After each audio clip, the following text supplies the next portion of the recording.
किसान भाइयों, आज मैं बात करूंगा आपको परवल के बारे में। एक ऐसी सब्जी जो नॉर्मली आपने नहीं, मतलब बहुत आम नहीं है, बाजारों में बिकता है, लेकिन भारतवर्ष के जो मैदानी क्षेत्र हैं, खास करके वेस्ट बंगाल, बिहार, उत्तर प्रदेश, दिल्ली, राजस्थान और कई शहरों में इसकी कई जो राज्यों हैं इसमें इसका ये जो सब्जी है बहुत ज्यादा प्रचलित है। खास करके बिहार और वेस्ट बंगाल की बात करें तो ये सब्जी परवल जो है वो आपको हर दुकान में पूरे वर्ष भर मिलता रहेगा। हर सब्जी की दुकान में आपको ये सब्जी जरूर मिलेगी, चाहे जो है और भी सब्जी और भी जो सब्जियां मिलती है उसके अलावा, लेकिन ये सब्जी आपको पूरे वर्ष भर आपको उपलब्ध रहती है। इसका ये सब्जी परवल जो है वो जो कद्दू वर्गीय हमने जितनी भी सब्जियां होती है, जैसे हम घिया, डाने, करेला, खीरा, कद्दू, रामतोरी, समर स्क्वैश, जितनी भी सब्जियां उसी की फैमिली की ये सब्जी है। तो नॉर्मली ये समझ लेना चाहिए कि ये जो सब्जी है इसकी खेती ऑलमोस्ट जो है उसी की तरह की जाती है जिस तरह से हम घिया, डानी वगैरह को करते हैं। यानी कि ये बेल वाली सब्जी है, इसमें भी बेल बनते हैं, लताएं बनती है। और लेकिन एक बहुत बड़ा अंतर ये है कि सबसे पहला जो जिसको हम बात बोल सकते हैं कि ये एक वर्षीय सब्जी नहीं है। जैसे मौसमी सब्जी होती है, जितनी भी तरह की कद्दू वर्गीय सब्जी है वो एक साल में, एक सीजन में खत्म हो जाता है। सर्दियों में लगाते हैं तो सर्दियों में, गर्मियों में तो गर्मियों में, बरसात में तो बरसात के लास्ट तक खत्म हो जाता है। तो ऑलमोस्ट एक सीजन की सब्जी होती है।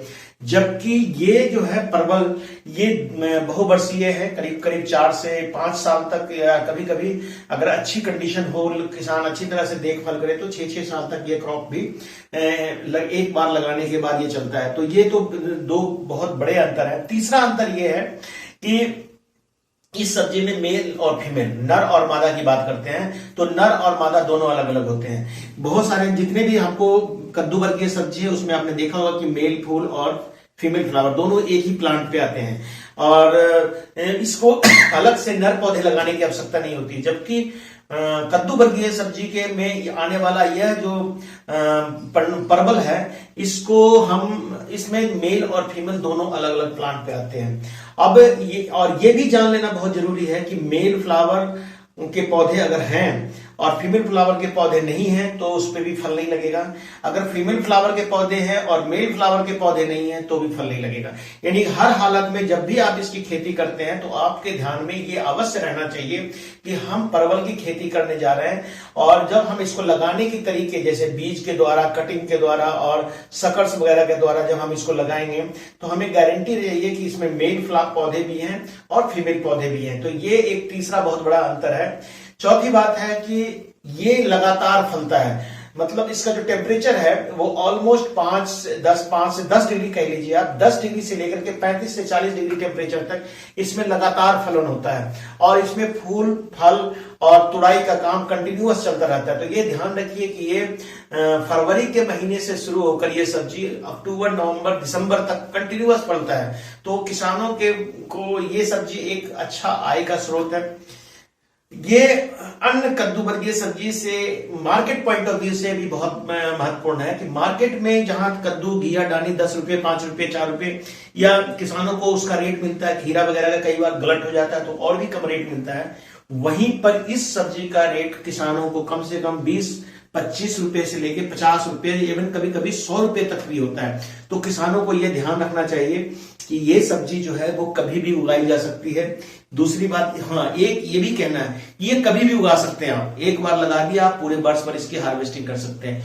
तो ये एक कुछ बात और भी है कि इसकी खेती प्रारंभ में जो होती थी वो नदियों के किनारे होती थी। नदियों के किनारे, जैसे गंगा का जो क्षेत्र है जहां पर बरसात में पानी गंगा का बहुत तेजी से बढ़ता है तो बाढ़ की तरह आ जाता है और जब पानी घटना शुरू होता है अगस्त सितंबर में तो ये जो नदी है अपने किनारे के जमीन इसके बाहर निकल आते हैं और उन जमीनों के ऊपर 6 से 7 महीने के लिए किसान जो सबसे महत्वपूर्ण सब्जी लगाता है वो है परवल की खेती। तो इसी क्षेत्र को, जो गंगा का किनारा का क्षेत्र है, इसको दियारा क्षेत्र भी कहते हैं। आप बहुत ही कॉमन वर्ड है दियारा, और ये दियारा के क्षेत्र में सबसे ज्यादा कल्टीवेशन बेल वाली सब्जियों की होती है, कद्दू वर्गीय सब्जी होती है, लेकिन उसमें उन कद्दू वर्गीय सब्जियों में सबसे महत्वपूर्ण है आपका परवल की खेती। तो दियारा क्षेत्र की महत्वपूर्ण अगर सब्जी कोई पूछे तो सबसे ज्यादा कल्टीवेशन परवल की होती है, जिसको पॉइंटेड गोर्ड भी करते हैं, कई लोग पटल भी बोलते हैं। एक और जो बात है परवल के बारे में, इसकी विशेषता की, अगर सब्जियों का राजा के जैसे कहते हैं, फलों का राजा कौन है, आम है, उसी तरह सब्जियों की रानी जो है, इसको पॉइंटेड गोर्ड को, परवल को माना जाता है। तो अगर पॉइंटेड गोर्ड सब्जियों की रानी है और इसमें पोषक तत्व बहुत ज्यादा मात्रा में होते हैं, सभी तरह के न्यूट्रिएंट, चाहे नाइट्रोजन, इसके क्या बोलते हैं, कार्बोहाइड्रेट हो, प्रोटीन हो, फैट्स तो नहीं होता है, विटामिन हो, और ये पेट के लिए बहुत उपयोगी है। इवन इसको मेडिसिनल वेजिटेबल भी माना जाता है कि अगर परवल खाने वाला आदमी को, अगर परवल को खाया जाए जो सब्जी, तो बहुत सारी पेट की बीमारी को दूर करता है। एक और है इसमें कि ये समूचा का समूचा ये यूज होता है। सब्जी जब हम बनाते हैं तो परवल को का कोई भी भाग जो है ना, इसको छीलते हैं और ना इसके अंदर के बीज को निकालते हैं, तो ये पूरा का पूरा सब्जी में प्रयोग होता है। तो बहुत ही 100%, अगर 1 किलो आप सब्जी लेके आए तो 1 ही किलो आप सब्जी पकाएंगे। वाटर कंटेंट इसमें बहुत कम होता है इसके फल में, कि जैसे बहुत सारे घिया डांडी वगैरह है, इसमें आप देखा होगा, कद्दू वगैरह या समर को ऐसे, इसमें पानी या कंट्रोल है, रामतोरी है, इसमें पानी वाटर कंटेंट इवन 80 से 90% तक होता है। इसमें काफी कम होता है, 40 से 50% या 60% के करीब होता है। तो ये जो सब्जी बनाते हैं पूरा का पूरा सब्जी आपको अवेलेबल होता है। और एक इस सब्जी की विशेषता ये है कि किसान इसको 8 से 10 दिन कह सकते हैं, कम से कम तुड़ाई के बाद 7-8 दिन ठंडे कमरे में रख के सुरक्षित रख सकता है। यानी कि जब तोड़ के बाद तुरंत बेचने की जरूरत नहीं है, टाइम ले सकता है। तो इसको आसानी से कुछ दिनों के लिए भंडारण भी किया जा सकता है। इवन आप सब्जी खरीद करके जब परवल के लाते हैं तो आसानी से फ्रिज में इसको 7-8 दिन या सप्ताह भर रख सकते हैं, बहुत जल्दी ये खराब नहीं होता। इसके स्किन जो होता है थोड़ा सा मोटा होता है, छिलका इसका, जिसको माना जाता है कि वो उसके पानी के जो उत्सर्जन है उसको कम होने देता है। अब किसान भाइयों, मैं आपको जलवायु और इसके तापमान या मौसम के बारे में बताऊं तो ये एक ऐसी सब्जी है, इसका पौधा जो है वो गर्म और जहां पर नमी बहुत है उस क्षेत्र में बहुत ज्यादा होता है। यानी कि सर्दी वाले क्षेत्रों में जहां ठंड पड़ती है वहां पर इसकी खेती नहीं कर सकते हैं। तो जलवायु के दृष्टिकोण से कहें कि वो क्षेत्र जहां गर्मी है और आर्द्रता बहुत ज्यादा है, ह्यूमिडिटी बहुत ज्यादा है, उस क्षेत्र में इसकी कल्टीवेशन आप आसानी से कर सकते हैं। और जलवायु की अगर बात करें तो जैसे आप जहां बारिश होती है उन क्षेत्रों में तो इसकी खेती की जा सकती है, लेकिन जहां ये ध्यान रखना बहुत जरूरी है कि उस जहां पे बारिश ज्यादा होती है वहां पे जल जमाव की समस्या नहीं हो। ये सब्जी जो है वो जल जमाव को बिल्कुल बर्दाश्त नहीं करता। इसकी जो फसल, इसका जो पौधा होता है वो जल जमाव को बिल्कुल बर्दाश्त नहीं करता। तो ये ध्यान रखने की बात है कि जल जमाव नहीं होनी चाहिए, इसका ध्यान रखें। दूसरी बात यह है कि पाला जहां गिरता है वहां इसकी खेती नहीं हो सकती, ऐसी बात नहीं है, क्योंकि पाला तो 1.5 से 2 महीने के लिए गिरता है। बाकी के 8, 9, 10 महीने जो होते हैं वो आपके पास होते हैं, तो आप उसमें भी परवल की कल्टीवेशन कर सकते हैं। यानी कि इसकी वो जगहों पर भी इसकी खेती की जा सकती है। बस जलवायु में आप में और टेम्परेचर की बात करें तो ये 10 डिग्री टेम्परेचर आप मान लीजिए से लेकर के 35 डिग्री टेम्परेचर तक ये फलता है। और पौधा जो है 40-45 डिग्री पर भी सर्वाइव कर सकता है और नीचे 5 डिग्री सेंटीग्रेड पे भी सर्वाइव करता है। लेकिन उससे नीचे टेम्परेचर जाने पर पौधे के पत्ते जो है कई बार सूखने लगते हैं। तो ये किसान भाइयों को ध्यान रखना चाहिए कि जहां पर टेम्परेचर ज्यादा है वहां पर इसकी खेती आसानी से कर सकते हैं। अब हम बात करते हैं मिट्टी की। मिट्टी भी इसकी हम कहें कि जैसे मैंने बोला कि गंगा का दियारा का क्षेत्र जो है जहां पर इसकी कल्टीवेशन होती है, तो दियारा क्षेत्र में जब इसकी कल्टीवेशन होती है उस कंडीशन में आप इसको ये भी ध्यान रख सकते हैं कि वहां पर रेतीली मिट्टी होती है या गंगा के द्वारा छोड़ी गई उसके पानी के द्वारा जो चिकनी मिट्टी होती है। तो ऑलमोस्ट रेतीली जमीन में भी इसकी कल्टीवेशन हो सकती है, दोमट में भी हो सकती है, बलुई में भी हो सकती है, चिकनी मिट्टी में। लेकिन प्योर दोमट जो हेवी सॉइल जिसको हम बोलते हैं, जो प्योर दोमट होता है, वहां पर इसका थोड़ा परफॉर्मेंस ठीक नहीं है। यानी कि ज्यादा हेवी सॉइल में इसको नहीं लगा सकते। एवं पथरीली जमीन में आप लगा सकते हैं जहां चिकनी मिट्टी है या जहां मिट्टी की मात्रा है, तो आप उसको वहां लगा सकते हैं। सिंचाई नहीं चाहिए, लेकिन पानी खड़ा भी नहीं होना चाहिए। सिंचाई बहुत कम चाहिए, लेकिन पानी अगर ज्यादा एकत्रित हो जाएगा खेत में तो ये पूरा खत्म हो जाएगा। तो ये दो बातें, मौसम और खेत के बारे में आपने, जो मिट्टी के बारे में आपने, इसका पीएच मान की बात करें तो 5.5 से लेकर के 7.5 तक इसके पौधे को आसानी से लगाया जा सकता है। पौधा बहुत ही डेलिकेट नहीं होता, हार्डी होता है और सब कुछ बर्दाश्त कर सकता है। किसान भाइयों, अब हम बात करेंगे इसके किस्मों के बारे में। कौन कौन सी किस्म है जो मार्केट में अवेलेबल है या जिसको बोलते हैं बाजार में। चूंकि लगाते कैसे हैं, मोस्टली हम बेल के द्वारा लगाते हैं, वो आगे तकनीक बताएंगे हम आपको। किस्में जो है ज्यादातर जो विकसित हुई है वो बिहार और वेस्ट बंगाल में हुई है और यूपी में हुई है। तो बिहार में जो इसकी जो किस्में हैं वो राजेंद्र परवल 1, राजेंद्र परवल 2, राजेंद्र परवल 3, राजेंद्र परवल 4, इस तरह की किस्में हैं। राजेंद्र परवल 5, कई सारी किस्में हैं। उसके अलावा यूपी से निकाली गई फैजाबाद परवल 1, फैजाबाद परवल 2, फैजाबाद परवल 3, फैजाबाद परवल 4, फैजाबाद परवल 5, इस तरह की कई सारी किस्में। स्वर्णा है, हेंडोली है, ये सारी बहुत सारी किस्में हैं जो हमारे जो खास करके बिहार और वेस्ट बंगाल के एरिया में ये चलता है। और इन सब्जी वाली फसलों, इन जो किस्मों का है, इसमें अंतर क्या होता है? अंतर बहुत ज्यादा है। तो इसके फल के आकार में, एक तो फल जो है वो देखेंगे कि ऑलमोस्ट 3 से 4 तरह के इसके फल को कैटेगराइज करते हैं। कुछ लंबा होता है, ऑलमोस्ट 4 से 5 इंच तक का भी होता है। कुछ ऐसे हैं जो 2 इंच 2.5 इंच के भी होते हैं, 3 इंच के होते हैं। कुछ उसके 3-4 इंच का होता है। तो ये एक तो साइज में है। दूसरा, कुछ मोटे होते हैं, कुछ गोल टाइप में होते हैं, कुछ लंबे होते हैं, कुछ पतले होते हैं। तो इन किस्मों के आधार पर इसकी डिमांड के अनुसार किसान इसको लगाते हैं। कुछ में फलन। दूसरा है कि जो इसके परवल है, इसका रंग जो है वो कई बार बहुत सारे परवल आपको ऐसे मिलेंगे जिसमें धारियां मिलेंगी, जैसा कि आप देख रहे हैं। कुछ ऐसे मिलेंगे जिसमें हल्की धारियां होती है, कुछ उससे जिसमें गहरी धारियां होती है। कुछ ऐसे हैं जो बिल्कुल एक समान हल्का हरा, जिसको लाइट ग्रीन बोलते हैं, उस कलर में होता है। कई लाइट ग्रीन के बीच में से भी हल्का लाइट ग्रीन होता है। तो ये जो किस्में हैं ये कई तरीके की डिपेंड करता है कि कौन सी किस्म आप लगाना चाहते हैं। और इन किस्मों को लगाने के मतलब ये बाजार के जो जिसकी ज्यादा डिमांड होती है, मोस्टली कई बार लोग जो छोटी वाली जो किस्म है उसको ज्यादा मांगते हैं, तो इस किस्म को आप लगा सकते हैं। तो परवल में किस्मों का चुनाव बहुत ज्यादा मुश्किल का काम नहीं है। जो भी आपको पौधा मिलेगा जब आप नई बार लगाने जा रहे हैं परवल का, तो फर्स्ट टाइम अगर आप एक्सपीरियंस करने जा रहे हैं तो कोई भी आपको पौधा मिल जाए तो बेटर है। आप लगाते कैसे हैं, इसका 3 तरीका है। एक क्या क्या है, एक तो बीज के द्वारा।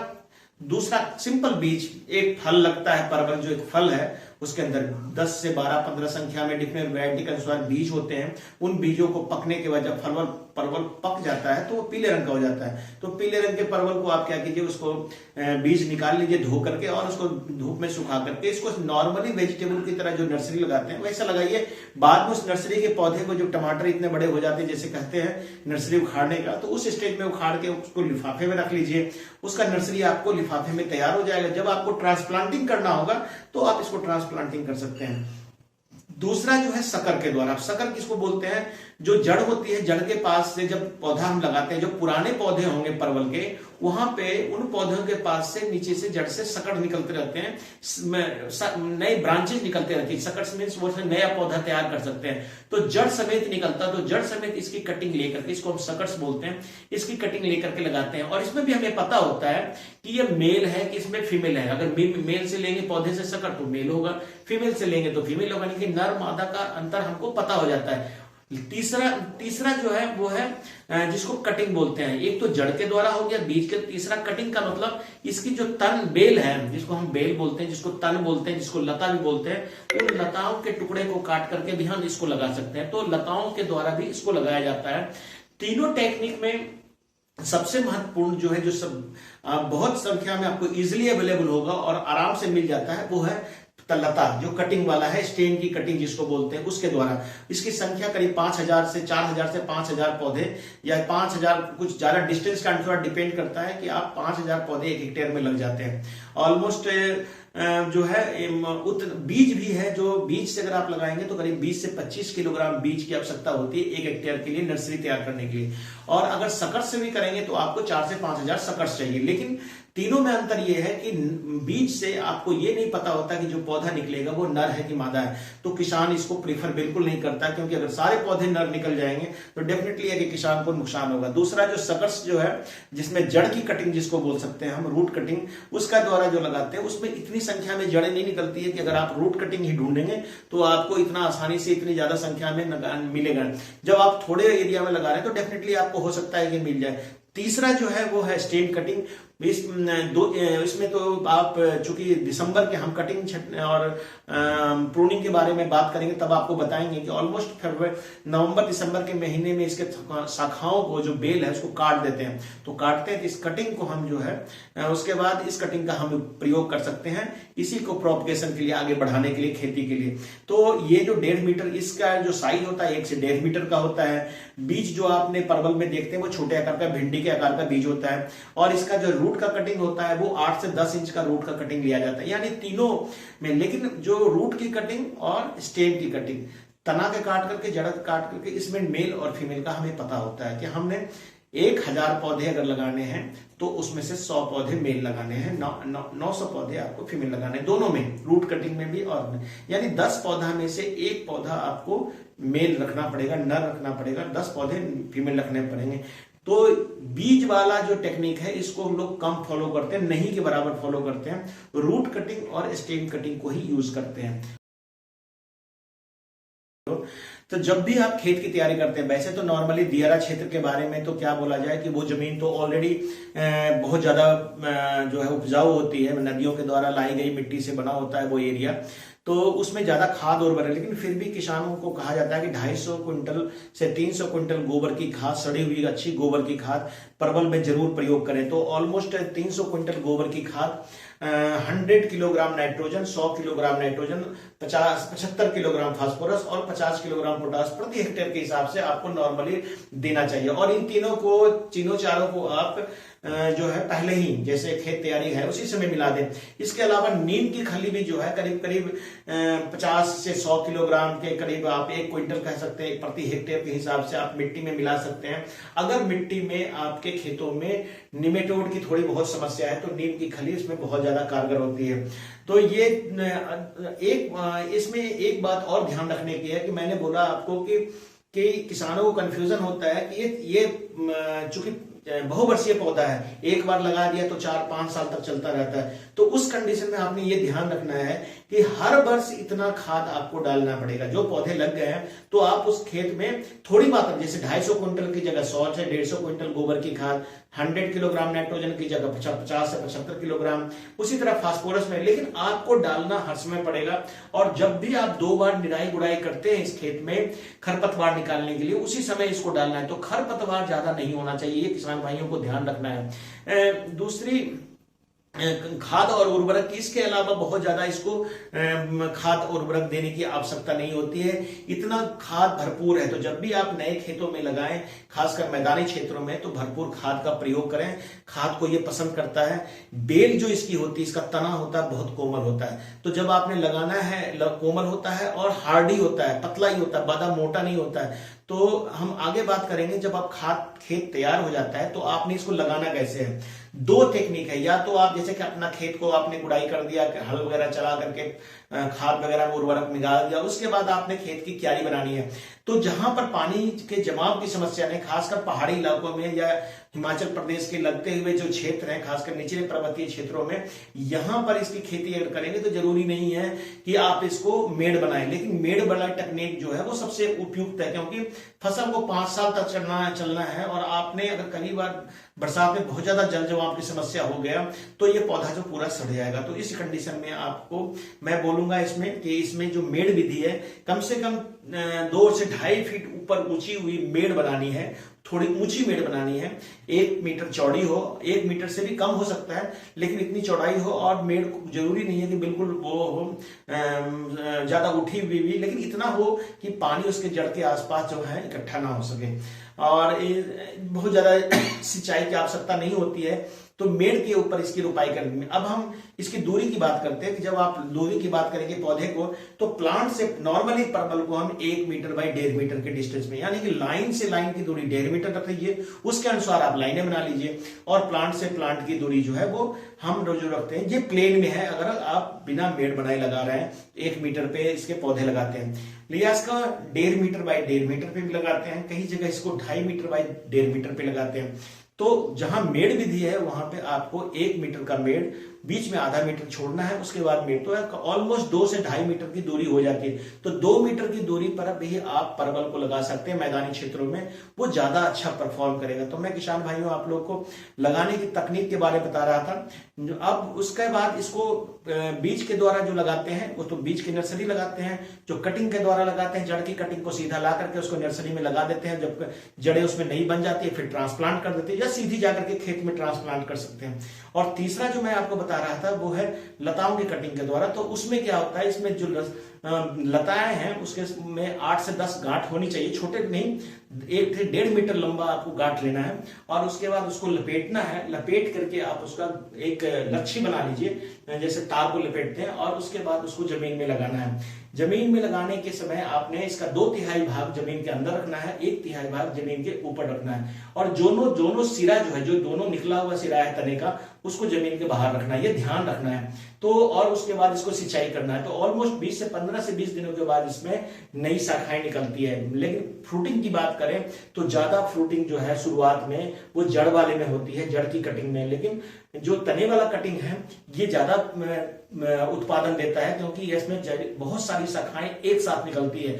तो किसान को पहले साल ही 100 से 125 क्विंटल प्रति हेक्टेयर तक की उपज, दूसरे साल जो है वो 150 से 200 क्विंटल, तीसरे साल में 300 क्विंटल, और चौथे में 350 क्विंटल तक से लेकर के 400 क्विंटल तक प्रति हेक्टेयर तक का परवल का उत्पादन होता है, क्योंकि यह वर्ष भर फलता है। फरवरी से लेकर के नवंबर दिसंबर तक इसमें फ्रूटिंग लगातार चलती रहती है। ये हो गई बात परवल की खेती की। अब हम बात करेंगे आपको कि इसको लगाने के बाद इसकी देखभाल कैसे करनी है। तो सबसे पहले मैं आपको बताऊं कि जब हम परवल लगाते हैं तो परवल लगाने के बाद जब इसकी रुपाई की जाती है तो कम से कम 1.5 से 2 महीना लग जाता है इसको, इसमें से ब्रांचेस निकलने में, शाखाएं निकलने में, इससे नए जो है जो लुंगे निकलते हैं, जिसको हम बोल सकते हैं शाखाएं निकलती है। लेकिन इसके पहले, चूंकि आपको मैंने पहले बताया कि ये एक ऐसा पौधा, बेल वाला पौधा है, जिसको अगर मैदानी क्षेत्रों में हम लगाएंगे तो तन डालने की आवश्यकता होती है। तो तन कैसे डालना है? तन डालने के लिए आपने जैसे ही पौधे को आप लगाते हैं, लगाने का समय जैसे मैंने आपको बताया कि ये जो दियरा क्षेत्र है वहां पे तो हम अगस्त महीने में लगाते हैं, अगस्त सितंबर में से लेकर के अक्टूबर तक। लेकिन मैदानी क्षेत्रों में इसको फरवरी के माह से लेकर के अक्टूबर के माह तक कभी भी लगा सकते हैं। और इसके बीच में जो इसका लगाने का कोई निश्चित समय जरूरी नहीं है, सिंचाई की सुविधा होनी चाहिए, थोड़ी पानी की व्यवस्था होनी चाहिए। तो जब हम इसको लगाते हैं तो इसके बाद जब इसका 1 से 1.5 महीने का पौधा हो जाता है तो इसको तन के ऊपर चढ़ाया जाता है। तन डालने के लिए, या उसको मचान भी बोलते हैं, मचान विधि से इसको हम पौधे को लगाते हैं। मचान विधि से अब जब हम इसको लगाएंगे तो हम क्या करते हैं कि इसके ऊपर इसमें इसकी जो मचान की जो हाइट रखते हैं वो करीब करीब 1 से 1.5 मीटर की ही रखते हैं, बहुत ज्यादा ऊंचा करने की आवश्यकता नहीं होती है। और इसमें बांस और रस्सी का प्रयोग, बांस का ही प्रयोग करते हैं और रस्सी का प्रयोग करते हैं, लेकिन रस्सियों से जाले नहीं बनाते हैं जैसे नॉर्मली कद्दू वर्गीय सब्जी में की जाती है। इसमें जाले बनाने के लिए आपको जो बांस के डंडे का ही प्रयोग करना पड़ेगा, जैसा कि आप देख रहे हैं। और इसी विधि से, इससे, क्योंकि ये इसलिए बांस के डंडे से बनाया जाता है या उसकी फट्टियों से बनाया जाता है ताकि ये अधिक समय तक फल सके। तो ये किसान भाइयों इसको ध्यान देने वाली बात है कि जब भी हम परवल लगाते हैं तो आपको मचान की बनावट आपकी मजबूत होनी चाहिए, स्ट्रांग होनी चाहिए। और जब हम मचान बनाते हैं तो हमें ये ध्यान रखना है कि हमने इसमें से 5 साल तक फल लेना है। तो इसमें रस्सी का सहारा मत लीजिए, रस्सी एक साल में सड़ जाएगा और उसके बाद सारे पौधे नीचे गिर जाएंगे। तो इसलिए मचान विधि से जब हम इसको लगाते हैं तो इसमें डंडे का ही सहारा लेते हैं, जैसा कि आप देख रहे हैं। और ज्यादा चौड़ा नहीं, जो क्यारी बनाई है आपने, जो मेड़ बनाया है, मेड़ के ऊपर से थोड़ा सा बड़ा, यानी कि 1.5 मीटर, अगर 1 मीटर चौड़ा मेड़ है तो 1.5 मीटर चौड़ा आपने मचान बनाना है। दूसरी बात, जब हम मचान बना देते हैं तो उसके ऊपर इसके बेल को हम चढ़ा देते हैं और धीरे धीरे इसका ग्रोथ होने लगता है। अब अब हम आते हैं इसकी कटाई छटाई कब करते हैं, क्योंकि मैंने आपको बोला था कि ये एक ऐसी बेल वाली सब्जी है जिसकी कटाई छटाई भी, यानी इसकी तने की कटाई छटाई करनी पड़ती है। ये पौधा जो है सर्दियों में सुसुप्त अवस्था में चला जाता है, सो जाता है, या कह सकते हैं उसकी ग्रोथ रुक जाती है और इसमें फलन भी कम हो जाता है। ऐसे कंडीशन में हम क्या करते हैं, जब हम परवल लगाते हैं तो इसको नवंबर के लास्ट में या दिसंबर में जब सर्दी ज्यादा पड़ने लगती है तो इसको तने को काट देते हैं। इससे दो काम होता है, एक तो इसका बचाव होता है जो सर्दियों से इसके पौधे को नुकसान होने वाला है, जिसको रेटून क्रॉप भी बोलते हैं, और या फिर हम इसमें जो है जो सर्दियों में फलन भी कम हो जाता है या नहीं के बराबर हो जाता है, तो उस कंडीशन में ये भोजन एकत्रित कर लेता है और जो है फरवरी के महीने से पुनः इसमें बढ़वार शुरू हो जाती है और फलना शुरू हो जाता है। तो किसान भाइयों ध्यान रखें कि इसको दिसंबर के महीने में इसकी कटिंग कर दें, 1 मीटर ऊपर तक हाइट तक छोड़ करके इसके पूरे सभी शाखाओं को या तने को काट देते हैं, और इसी तने का प्रयोग जो है या उपयोग जो है वो हम कटिंग के लिए या आगे पौधे लगाने के लिए हम करते हैं। तो आपको दिसंबर के महीने में लोगों के पास से आपको भरपूर मात्रा में जो है आपको जो ये कटिंग्स मिल जाएंगे। तो किसान भाइयों इसका ध्यान रखें कि हमने जो कटिंग जो प्रूनिंग करनी है वो कब करनी है। इससे एक जितनी ज्यादा कटिंग करेंगे बहुत नए शाखाएं निकलती है, और नए शाखाएं निकलती है तो नए बढ़वार के साथ फल फूल का भी जो उत्पादन है वो बढ़ता रहता है। कटिंग करने से आपको मैं एक बात और भी बताऊं कि जब आप इसकी कटिंग करते हैं तो इसमें फ्रूटिंग जो है वो बढ़ती जाती है। जैसा कि मैंने आपको बताया कि 5 साल तक ये फ्रूट देता रहता है। तो पहले साल अगर 100 क्विंटल है तो अगले लास्ट तक जाते जाते 250 क्विंटल प्रति हेक्टेयर तक या 300 350 400 क्विंटल प्रति हेक्टेयर तक इसका उत्पादन प्राप्त किया जा सकता है। ये सब कुछ डिपेंड करता है कि आप उसकी देखभाल कैसे करते हैं। मल्चिंग की बात करते हैं तो परवल में हम मल्चिंग करते हैं, खासकर दियरा क्षेत्र में जब हम इसको बेल को लगाते हैं तो नीचे में पुआल, जो धान का पुआल होता है उसको, या खरपतवार, या आप कह सकते हैं सरारे सरकंडे जो होते हैं उसको, सरारा जिसको बोलते हैं या सरकंडा बोलते हैं, उसको हम बिछाते हैं, या सरी भी बोलते हैं उसको बिछाते हैं, ताकि इसके जो तने हैं और इसके जो फल हैं वो जमीन को टच ना करें। तो ये ध्यान रखना है। लेकिन मैदानी क्षेत्रों में जब इसको लगाएंगे तो हर हालत में इसमें मचान विधि से ही इसको लगाना चाहिए। किसान भाइयों अब हम बात करेंगे कि इसमें फ्रूटिंग कितनी होती है। बहुत इसका उत्पादन तो मैंने आपको बता ही दिया कि करीब करीब 100 क्विंटल पहले साल से लेकर के, लेकिन मैदानी क्षेत्रों में फर्स्ट ईयर में ही, प्रथम साल में ही इसका उत्पादन 150 से 200 क्विंटल तक हो जाता है, क्योंकि वहां की मिट्टी बहुत उपजाऊ होती है और जो बेल है वो बहुत तेजी से यहाँ पर ग्रोथ करता है और 6 से 7 महीने में अच्छा उत्पादन प्राप्त किया जा सकता है, खास करके दियरा क्षेत्र में। लेकिन मैदानी क्षेत्रों में हमें मचान लगाने की आवश्यकता पड़ती है। इसमें कीट और बीमारियों की बात करते हैं कि इसमें कीड़े और इसमें फ्रूट फ्लाई जो है वो लगता है कभी कभी, बहुत ज्यादा संख्या में तो नहीं। इसके लिए आप फेरोमोन ट्रैप को प्रयोग कर सकते हैं, या मेलाथियोन का स्प्रे कर सकते हैं, या मेटासिस्टॉक्स का स्प्रे कर सकते हैं, या सेवन का स्प्रे कर सकते हैं। इसके अलावा जो है इसमें जो रेड पंपकिन बीटल, जो शुरुआत में जो पौधे की ग्रोथ होती है, बढ़वार होती है, तो उसके पत्ते को काटने वाला कीड़ा लगता है। तो उसके समय जिसको रेड पंपकिन बीटल बोलते हैं, ये ऑलरेडी नारंगी कलर का होता है। तो इसके लिए भी हम डेमेक्रॉन वगैरह है या साइपरमेथ्रिन है या कई सारे इंसेक्टिसाइड हैं जो है उसके ऊपर अलांटो वगैरह है, इसका प्रयोग करते हैं, इसका छिड़काव करते हैं। किसान इसको इससे बचाने के लिए इसके ऊपर राख का प्रयोग करते हैं। और एक एफिड भी इसके अंदर, जो तेला जिसको बोलते हैं एफिड, उसका भी प्रकोप इसमें होता है। तो उसके कंट्रोल करने के लिए बहुत सारे इंसेक्टिसाइड है या राख वगैरह से भी इसका प्रयोग, साइपरमेथ्रिन है, जो है एंडोसल्फान वगैरह है। एंडोसल्फान तो ज्यादा नहीं मिलता है, तो क्लोरोपाइरीफॉस वगैरह का भी इसमें छिड़काव, या रोगर वगैरह का छिड़काव से भी, साइपरमेथ्रिन वगैरह का छिड़काव करके भी इसको कंट्रोल किया जा सकता है। बीमारी की बात करें तो इसमें 2-3 बीमारियां ज्यादा लगती है। पाउडरी मिल्ड्यू, इसके लिए कैराथियन है, सल्फेक्स का प्रयोग करें। डाउनी मिल्ड्यू, इसके लिए हम जो है जो M45, डायथेनियम 45 और बेविस्टीन का प्रयोग करते हैं। और इसके अलावा इसमें वायरस भी लगता है। वायरस को कंट्रोल करने के लिए इमिडाक्लोरोपिड, जो व्हाइट फ्लाई होती है, उसको कंट्रोल करने के लिए इसमें इसका प्रयोग छिड़काव करते हैं। कभी कभी का देखा गया है कि जब पौधे पुराने हो जाते हैं तो निमेटोड की भी समस्या आती है। उसके नियंत्रण करने के लिए निमेटिसाइड जितने भी हैं, चाहे वो जो है वेलम प्राइम है उसका प्रयोग कर सकते हैं, इसके अलावा कार्बोफ्यूरान है उसका प्रयोग कर सकते हैं, या नीम की खली का प्रयोग करते हैं। किसान भाइयों बहुत सारी जगहों पर इसको नीम की खली का, नीम का तेल का स्प्रे करके भी इन कीड़ों को और इन बीमारियों को रोका जाता है। तो इसके किसान भाइयों मैं आज आप लोगों को परवल की खेती के बारे में बता रहा था, और परवल की खेती हमारे लिए कितनी उपयुक्त है।